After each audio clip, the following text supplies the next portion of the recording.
दोस्तों, आखिर योग हमारे शरीर को लाभ कैसे पहुंचाता है?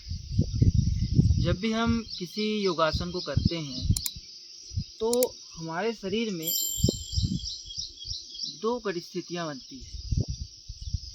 या तो शरीर के किसी हिस्से में खिंचाव होता है या तो संकुचन होता है।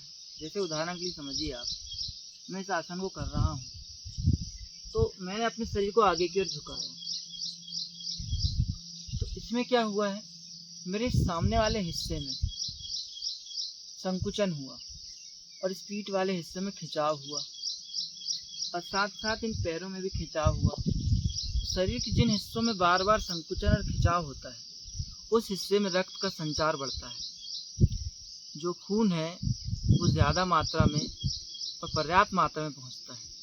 और जब रक्त उन हिस्सों में पर्याप्त मात्रा में पहुंचता है तो रक्त के साथ साथ हमारी प्राणवायु यानी कि जो ऑक्सीजन होती है वो, और साथ ही साथ अन्य पोषक तत्व भी उस हिस्से में पहुंचते हैं। तो हमारे शरीर में जो भी प्रॉब्लम होती है, समस्या होती है, तकलीफ होती है, उसका प्रमुख कारण होता है उस हिस्से में पर्याप्त मात्रा में रक्त का, प्राणवायु का, पोषक तत्वों का नहीं पहुंच पाना।